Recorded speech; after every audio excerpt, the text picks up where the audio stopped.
ये कहानी है एक गरीब बॉडीगार्ड लड़की की जिसे एक बड़े बिलियनियर की पर्सनल बॉडीगार्ड की जॉब मिल जाती है। तो वो बिलियनियर उसको सीक्रेट कॉन्ट्रैक्ट साइन कराता है जिससे रातों रात वो लड़की उस बिलियनियर की प्रॉपर्टीज की मालकिन बन जाती है। तो अब क्या चैलेंजेस सामने आते हैं उस लड़की के लिए, कहानी बड़ी इंटरेस्टिंग होने वाली है, तो इसके सारे पार्ट्स लास्ट तक जरूर देखना।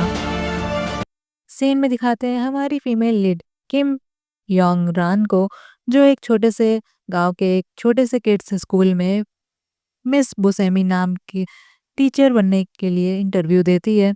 उस किड स्कूल की प्रिंसिपल बुसेमी टीचर का जॉब रिज्यूमे देख के काफ़ी ज़्यादा इम्प्रेस होती है कि वाह, आपने इतनी बड़ी यूनिवर्सिटी से पढ़ाई की है। और उसके फॉरेन में किए गए वॉलंटियर एक्सपीरियंस की भी वो काफ़ी तारीफ करती है। तो बुसेमी बताती है कि उसके पेरेंट्स वहाँ काम किया करते थे। तो प्रिंसिपल पूछती है, मगर जब आप इतनी एक्सपीरियंस्ड और टैलेंटेड हो, आपको बड़ी आसानी से किसी बड़े और महंगे किड्स स्कूल में जॉब मिल जाती, तो फिर आप इतनी दूर एक छोटे से गांव मुचंग में जॉब करने क्यों आई हो? तो बुसेमी बताती है कि अपना पास्ट। 3 मंथ पहले वो किम योंग रांग थी, जो बॉडीगार्ड के नाम के जॉब के लिए एक बड़ी कंपनी में अप्लाई करती है और इंटरव्यू देने जाती है। जब उसको इंटरव्यू के लिए बुलाया जाता है, तो पहली वाली लड़की रिजेक्ट हो जाती है क्योंकि इंटरव्यूअर काफ़ी बोर हो जाता है एक ही तरह के बॉडीगार्ड्स को बैक उनके सेम बैकग्राउंड्स को देख के। उसका बॉस कहता है, अरे तुमको सारी लैंग्वेज में एक्सपर्ट बॉडीगार्ड ही क्यों चाहिए? तो इंटरव्यूअर कहता है, अरे सर, मगर किलर तो कोई फॉरेनर भी हो सकता है ना। तो वो पहली वाली लड़की को रिजेक्ट करके यंगरान को बुलाता है और उसका रिज्यूमे देख के हंसता है कि तुम तो अनलाइसेंस ड्राइवर हो। तो बताती है कि जी हाँ, क्योंकि उसके पास खुद की कार नहीं है। तो इंटरव्यूअर उसकी मौज लेता है कि इतनी कम स्किल वाली को वो जॉब देने की सोच भी नहीं सकता है सपने में। क्या सोच के अप्लाई किया था तुमने? वो यंगरान। तो यंगरान रिजेक्ट होने के डर से अपना इकलौता अचीवमेंट बताती है कि उसने पास्ट में एक सबवे में चोर को पकड़ा था, जिसके लिए उसे ब्रेव सिटीजन का भी अवार्ड मिला था। तो इंटरव्यूअर उसे कहता है, देखिए, हम लोग स्किल्ड ट्रेन बॉडीगार्ड्स को हायर करते हैं जो क्विक डिसीजन ले सकें, और आप में उसी चीज़ की कमी है, इसलिए वो जॉब नहीं दे सकता है और वापस जाने को कहता है। ये इंटरव्यू कैमरा से कंपनी का ओनर देख रहा होता है। तभी यंगरान अपनी सीट पे जाके बैठने की बजाय मुड़ के सीधा रिलैक्स्ड इंटरव्यूअर को मुक्का मारने जाती है। तो डरा हुआ इंटरव्यूअर बंदा चौंक जाता है और हड़बड़ा के नीचे गिरने ही वाला होता है कि यंगरान टेबल को फांद के उसे कैच कर लेती है। बेचारे इंटरव्यूअर की तो फटी जाती है और उसे शॉक लग जाता है कि ये अभी उसके साथ क्या हो गया। वहाँ बैठे सभी लोग बहुत हैरान होते हैं और उनको कैमरे में देख रहा बिलियनियर ओनर भी काफ़ी ज़्यादा हैरान होता है कि ये लड़की काफ़ी अलग और इंटरेस्टिंग है। डरे हुए बंदे के पूछने पर ये तुमने क्या किया? वो बताती है कि बॉडीगार्ड की जॉब होती है अनएक्सपेक्टेड सिचुएशन में भी रिस्पॉन्ड करने की, और अटैकर कभी भी अनाउंस करके तो अटैक करता नहीं है। तो मैंने वो उस अटैकर को ब्लॉक किया है, साथ में वीआईपी को गिरने से भी बचाया है। वो खुद के फास्ट प्रोटेक्टिंग स्किल का डेमोंस्ट्रेट करके दिखाती है कि वो इस सिचुएशन में भी प्रिवेंट करने के लिए उसने ये किया है। तो डरा हुआ इंटरव्यूअर कहता है, अरे बट प्रिवेंट तो शुरू से ही किया जाता है ना, किसी सिचुएशन को होने ही ना दिया जाए। तो वो कहती है, जी हाँ, मगर एक बार अगर सिचुएशन शुरू हो गई तो उसे प्रॉपर तरीके से हैंडल करना पड़ता है। तो उसके ये क्विक स्किल देख ओनर काफ़ी इम्प्रेस होता है और कहता है, इसे हायर कर लो। ही इज़ एन इंटरव्यूअर हैरानी से कहता है, अरे तुम हायर्ड हो। ही इज़ एन यंगरान एक्साइटमेंट में उसे छोड़ देती है। बेचारा बंदा नीचे ही गिर पड़ता है और कहता है चिल्लाते हुए, अरे तुमने जानबूझ के मुझे गिराया है ना। तो वो खुश होती है और उसे सॉरी कहती है। फिर लायर उसे कहता है, बधाई हो, तुम चेयरमैन संघों की पर्सनल बॉडीगार्ड बनने के लिए हायर हो गई हो। अब से तुम 24/7 टाइम के लिए ऑन ड्यूटी पे रहोगी, बिना वीकेंड्स और बिना किसी भी छुट्टी के। तो वो शर्त मान के जॉब ऑफर एक्सेप्ट कर लेती है। तभी लायर को पता चलता है कि ये बॉडीगार्ड पास्ट में जेल जा चुकी है सामान चुराने की वजह से। तो वो उसे रिजेक्ट कर देता है वहीं पे। तो यंगरान काफ़ी ज़्यादा सैड होती है, बाहर आके उसकी सैंडल भी टूट जाती है जिसने उसे अभी तक चलाने की सोची थी, जब तक उसकी जॉब नहीं लग जाती। और इमोशनल सैड यंगरान उस पे गुस्सा निकालती है कि जॉब लगने तक चलना था तुझे, और वो बहुत रोती है। यही सब चेयरमैन संगो कैमरा से देख रहे होते हैं और हैरान होते हैं। फिर यंगरान अपने घर जाती है तो अपनी जुआरी मॉम को अपने घर से आते देख उनसे लड़ती है कि वो उनका रेंटल डिपॉजिट क्यों चुरा रही है। तो वो उससे फेक वादा करती है कि जब वो रिच हो जाएंगी तो वो सारा पैसा दे देंगे उसे। वो बस उन्हें एक शॉट की ज़रूरत है जुए में जीतने के लिए। तब यंगरान उन्हें गरिया के वहाँ से भगा देती है और वो बहुत रोती है। फिर वो पार्ट टाइम जॉब में काम करती है। जब वो 9 साल की थी तो उसे जेल हुई थी 6 महीने के लिए, वो भी बस पैट्स चुराने की वजह से। ये सब लॉयर अपने बॉस संगो चेयरमैन को बता रहा होता है।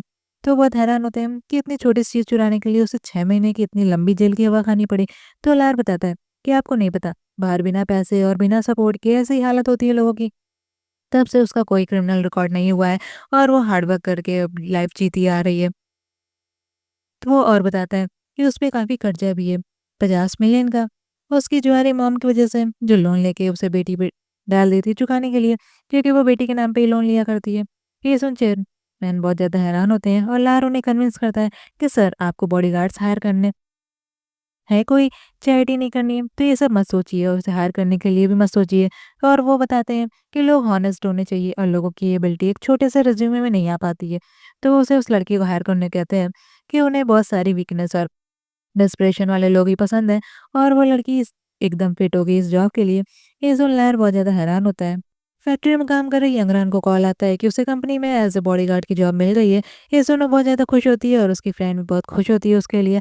अगले दिन यंगरान सूट बूट पहन के बॉडीगार्ड की जॉब के लिए पहुंच जाती है चेयरमैन संगो के घर, जो एक बड़ी रामेन कंपनी का मालिक है। इतना बड़ा घर था कि वो काफ़ी ज़्यादा हैरान होती है। उसे घर की बटलर लिवा जाती है अंदर। तभी वहाँ मोचन गाँव का एक बंदा अपने खेत की स्ट्रॉबेरी ट्रक में भर के लाता है उनके घर। बटलर बताती है वहाँ के रूल्स कि कहाँ पे चेयरमैन रहते हैं और कहाँ बाकी स्टाफ सर्वेंट लोग रहते हैं। तो वो उसे उसका रूम दिखाती है, ये रूम तुमको मेरी असिस्टेंट हाइजीन के साथ शेयर करना होगा। और वो काफ़ी मस्त रूम देख के यंगन काफ़ी खुश होती है और अपना बैग वहीं छोड़ के चली जाती है लॉयर के कॉल आने पे। उसके जाते ही नोज़ी बटलर उसका बैग खोल के देखती है और ताका-झाकी करती है और कहती है, कितने बकवास कपड़े हैं यार इसके। फिर यंगन मेन हाउस में जाके लॉयर से मिलती है, तो वो उसे अगली तो वो आलीशान घर देख के बहुत ज़्यादा हैरान होती है। तभी लायर उस आके उसे लिवा जाता है और रूल बताता है कि रात के 9 बजे तक उसे अगले दिन का शेड्यूल मिल जाएगा और अगर कोई नया चेंज होगा तो वो उसे पहले से मिल जाएगा। और 8 बजे से सुबह से काम पे तैयार होने को कहता है, तो वो मान जाती है और वो पूछती है, उससे पहले कितने बॉडीगार्ड रह चुके हैं यहाँ पे? तो लायर बताता है कि काफ़ी तेज़ हो तुम, तुमसे पहले 5 लोग रह चुके हैं यहाँ। रात को 11 बजे की बेल रिंग होने के बाद अपने रूम से बाहर मत निकलना। तो वो मान जाती है और जब वो रूम जाती है अपना खुला बैग देखे अपनी रूममेट हाइजीन पे शक करती है कि क्या तुमने मेरा बैग खोला था? तो वो मना करती है साफ और अपना नाम हाइजीन बता के उससे दोस्ती करने कहती है। लेकिन यंगनान तुरंत मना कर देती है कि वो फ्रेंड्स नहीं बन सकती है। मगर हाइजीन जब दबे पाँव उस चुपके से उसके पास जाती है तो उसे चौंका देती है और वो बताती है कि ये मेरी स्पेशलिटी है, मैं बचपन से बैलेट करते आ रही हूँ। वो उसे सिखाने का बोलती है, मगर यंगरंग उसे इग्नोर करके अपने कपड़े सेट करने लगती है। उधर चेयरमैन अपना डिनर छोड़ के जाने वाले होते हैं कि यंगरंग आके उन्हें हेलो करती है। तो बटलर जो ही पूरा खाना ज्यो करते हो देख के कहती है हैरानी से, अरे ये पता नहीं इतना कम क्यों खाते हैं, फिर भी इनका वेट कम नहीं होता। लगता है इस बाहर से चुपके चुपके दूसरे स्नैक्स भी खाते होंगे। तो बटलर जो इतना महँगा खाना है यंगरांग को खाने को बोलती है, "अरे इसे फेंकना ही क्यों है? उन्होंने तो इसे छुआ तक भी नहीं है, तुम ही खा लो, इतना एक्सपेंसिव खाना है ये तो।" तो एक्साइटेड यंगरांग क्लासी होके रिच लोगों की तरह खाना ट्राई करने जाती है, मगर खाते ही वो उसे तुरंत उगल देती है। उसका तो टेस्ट ही एकदम बकवास हो जाता है। फिर वो बकवास खाने को कचरे में फेंक देती है और वो रामेन ढूँढने लगती है किचन की अलमारी में। तभी वो नोटिस करती है कि कैमरा छिपे होने को, मगर तभी बटलर चोरी आके वहाँ से पूछती है कि तुम क्या ढूँढ रही हो? क्या खाना खा के भी अभी तुम्हें भूख नहीं मिटी तुम्हारी? तो वो कहती है, जी हाँ, मुझे और ज़्यादा भूख लगी है। तो उसे रामेन ढूँढ रही थी वो, तो बटलर चोरी से एक पैकेट निकाल के दे देती है। बटलर के जाने के बाद यंगनांग पूरे हाल की निगरानी करती है। उसे वहाँ कुछ सस्पिशियस मिलता है। जब वो देखती है वहाँ तो उसमें छिपे हुए कैमरे मिलते हैं। तो वो रात के अंधेरे में जाके वापस चेक करती है, तो उसे वाक़ई में वहाँ पे कैमरा मिलता है किचन में, तो वो उसे निकाल लेती है। ये सब चेयरमैन उसे कैमरा से देख रहे होते हैं और उसके स्किल्स देख के काफ़ी स्माइल करते हैं और कहते हैं कि ये लड़की में है तो काफ़ी दम। फिर नेक्स्ट डे बॉडीगार्ड यंगरा चेयरमैन के साथ कार में बैठ के जाती है। कंपनी में बकवास प्रेजेंटेशन को सुन के अपने बेटे को बहुत डांटते हैं और बीच में उसे गिरा के चले आते हैं। ये उसका स्टेप सन होता है। फिर रात में यंगरंग अपने बॉस को नेट में सर्च करके उनकी इन्फॉर्मेशन देखती है, तो पता चलता है कि उनकी वाइफ की एक्सीडेंट में मौत हो गई थी और उनसे उनके 2 बच्चे हैं, एक लड़की और एक लड़का। और उन्होंने 2 बच्चों वाली एक डिवोर्स औरत से शादी की थी, जो काफ़ी रिच थी। तो ये बच्चे उनके सगे बच्चे नहीं हैं। फिर जब वो उनकी एक बेटी थी शादी के टाइम के पहले की, और जो न्यूयॉर्क में पढ़ने गई थी, मगर ड्रग्स की वजह से उसकी माँ मौत हो जाती है। फिर उसे घर की बटलर चॉई काम करने के बाद अपने गार्डन में जाके कॉल में अपनी बॉस को सब रिपोर्ट देती है, ये बॉडीगार्ड की लड़की की, कि ये तो बहुत करीब है, और सब बताती है नए बॉडीगार्ड के बारे में। अपने बॉस जो चेयरमैन की बड़ी बेटी होती है प्रोफेसर एक फॉरेन के कॉलेज में, वो अपना दिया हुआ डाइट प्लान पूछती है और बटलर उससे उनकी केयर करने कहती है। और वो बताती है बटलर बताती है कि उनका रिसेंट में हेल्थ चेकअप हुआ था, तो बेटी ये सुन के कॉल काट देती है। फिर चेयरमैन की एक्सपायर्ड वाइफ की बरसी पे जब सब लोग आते हैं तो बेटी अपने पिता को वहाँ देके उन्हें इंसल्ट करती है। तो वहाँ ड्राइवर सब बताता है यंगरांग को कि ये बच्चे उनके सगे बच्चे नहीं है और बड़ी बेटी एक प्रोफेसर है बड़ी फॉरेन की यूनिवर्सिटी में, उससे तो दूर ही रहना तुम, और सावधान रहने को कहता है उससे। फिर यंगरांग चेयरमैन के कार में अकेले होने पे पूछती है कि उन्होंने कैमरा वहाँ पे किचन में क्यों लगाया है, कि आपको जान तो खतरा है। तो बताते हैं कि उसे सारे के सारे कैमरे ढूँढने चाहिए, ये एक उसके लिए ट्रेज़र हंट की तरह है। फिर बटला चोई फिर से खाना बनाती हैं चेयरमैन के लिए, तो लायर खाना के लिए मना करता है और पूछता है कि जब आपको घर के बाकी सारे काम करने के लिए रखा गया है, तो आप खाना क्यों बनाती हो? तो बताती है कि उसे खाना पसंद है बनाना, तो इसलिए वो बनाती है। तो लायर उसकी खिला देता है कि किसी को भी अगर कोई चीज़ पसंद है करना, तो ज़रूरी नहीं वो काम उसे अच्छे से ही आता हो। तो एनर्ड बटलर फिर बॉडीगार्ड से खाने को कहती है, तो वो भी बहाना करके खिसक लेती है कि ये तो एकदम बकवास खाना बनाती है। फिर वो अपनी असिस्टेंट को खाने को देती है, तो वो भी वहाँ से बहाना करके खिसक जाती है। लायर चेयरमैन से कहता है कि आपको बटलर चोई का भी बना हुआ खाना कभी-कभी तो खा लेना चाहिए। तो वो कहते हैं, अरे वो एकदम बकवास खाना बनाती है और वैसे भी वो उनकी बेटी संगन के द्वारा यहाँ प्लांट की गई है मेरी जासूसी के लिए, तो उस पे तो यकीन करना बहुत मुश्किल है। फिर यंगरांग कैमरे में मोबाइल का मैसेज दिखाती है कि अगर आप इतने ही रिच हो, तो कोई नई कुक क्यों नहीं हायर कर लेते हो? ये देख के वो बहुत स्माइल करते हैं। फिर लायर अपने गाँव की तारीफ़ करता है कि वहाँ कितनी शांति है और कैसे सब लोग बहुत शांति रहते हैं। और लायर अपने सभी सर्वेंट्स को फिर उनकी सैलरी देता है और सब लोग छुट्टी पे घर वापस जाते हैं। तो हाइजन की पूछने पर वो कब जाएगी बॉडीगार्ड घर वापस, तो यंगरांग बताती है कि वो शाम को जाएगी वापस और वो वहीं घर में रुक जाती है क्योंकि उसकी ड्यूटी 24 आवर 7 की जो होती है। फिर रात में भूख लगने पर जब वो खाना खाने मेन घर में जाती है, तो चेयरमैन वहाँ रामेन बना रहे होते हैं और उसको खाने को देते हैं। उसे खाते देख उन्हें अपनी सगी बेटी की याद आती है जिसकी न्यूयॉर्क में मौत हो गई थी। वो अपनी बेटी के बारे में बताते हैं कि उन्हें कंपनी में सक्सेसफुल होने के बाद अपनी बायोलॉजिकल बेटी का पता चला। अब वो अनाथ आश्रम में रहती थी। फिर मैं उसे यहाँ ले आया, तो बेटी ने न्यूयॉर्क में पढ़ने की विश बताई, तो मैंने उसे वहाँ पढ़ने भेज दिया। मगर वहाँ वो ड्रग के केस में मर गई। उन्हें शक होता है कि किसी ने उनको प्रॉपर्टी की वजह से उसको मारा है। उधर बेटी संगन को बटलर से कॉल में पता चलता है कि बॉडीगार्ड घर में देर से जाने वाली थी, तो हो सकता है चेयरमैन घर पे अकेले हो, मगर ये श्योर नहीं है। ये सुन बेटी बहुत हैरान होती है और उसे शक करती है और तुरंत उनके घर जाती है। इधर चेयरमैन यंगरान से उसके पेरेंट्स के बारे में पूछते हैं और तभी घर की डोरबेल बजती है और वहाँ पे वो उसे छिपने को बोल के गेट पे देखते हैं कि कौन आ गया है। तो पता चलता है कि उनकी चालू बेटी आई हुई है। वो कहती है कि वो उनके लिए गिफ्ट लाई है और उनको देखने आई है। वो घर में उसे आने देते हैं। घर में टेबल पर रामेन देख के बेटी को शक होता है कि पक्का घर में वो बॉडीगार्ड लड़की छिपी होगी और वो उसे ढूंढने लगती है। फिर यंगरांग उसी घर में कहीं छिप जाती है। ये हाइड एंड सीक का गेम चल रहा होता है काफ़ी देर तक।